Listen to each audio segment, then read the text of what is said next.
आजची रेसिपी बघा, ही मी महिन्यातून आता ही दुसऱ्यांदा करते आहे। ती एवढी टेस्टी होते ना। आज आपण लिंबाचं क्रश लोणचं करतो आहे। आजची रेसिपी ही आई बाबांसाठी करते आहे, त्यांना द्यायचं आहे म्हणून। तर पटकन सुरुवात करूया। तर इथे बघा, मी 10-12 लिंब 15 मिनिटं पाण्यामध्ये ठेवली होती। ती आता स्वच्छ आपण पुसून घेऊया। पुसून झाल्यानंतर त्याचे आपल्याला काप करून घ्यायचे आहेत। काप करून त्याच्यातून आपल्याला बिया बाजूला काढून घ्यायच्या आहेत आणि जेवढे छोटे होतील ना तेवढे काप आपल्याला काढून घ्यायचे आहेत।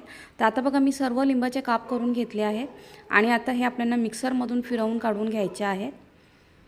क्रश लिंबाचं लोणचं करतो आहे म्हणून ते आपण मिक्सरमधून फिरवून काढतो आहे। तर हे आता मी 2 बॅचमधून फिरवून घेतलेलं आहे बघा। ते एका भांड्यामध्ये काढून घेते आणि दोन्ही बॅच बघा वाटून झालेली आहे।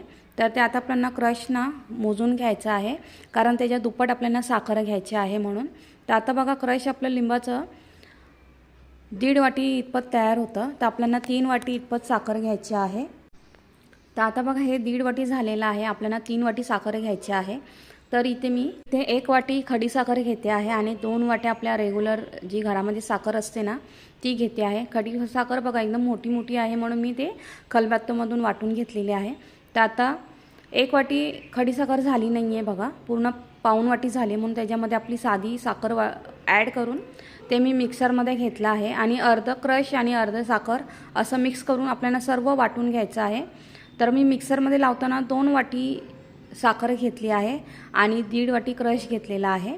आता जे तयार झालेलं मिश्रण आहे ना लोणच्याचं, जे आपण ज्या कढईमध्ये करणार आहोत ना, मी त्याच्यामध्ये काढून घेतलेलं आहे। आणि आता बघा, दुसरे बॅच पण मी तशीच सेम वाटून घेतलेलं आहे। 1.5 वाटीला आपल्याला 3 वाटी साखर घ्यायची आहे। तर बघा, आता 2 वाटी मिक्सरमध्ये मी घेतली आणि 1 वाटी मी आता ह्या कढईमध्ये घेतलेली आहे। कढई गॅसवर ठेवलेली आहे आणि जसं गरम होईल ना मिश्रण, तसं ते एकदम असं पातळ लिक्विड तयार होतं। आणि आता बघा, 1 उकळ आल्यानंतर आपण ह्याच्यामध्ये संदेव मीठ 1 चमचा घेणार आहोत आणि 2 चमचे काश्मीरी मिरची घेते आहे। आणि आता हे जसं घट्ट होईल ना तसं त्याचा रंग चेंज होईल आणि आपलं लोणचं मस्तपैकी असं तयार होईल। फक्त ह्याला चिकट करायचं आहे आणि आपल्याला घट्ट करून घ्यायचं आहे। तर आता मी गॅस बंद करते। लोणचं बघा मस्त असं घट्ट झालेलं आहे, कारण हे थंड झाल्यावर अजून घट्ट होतं।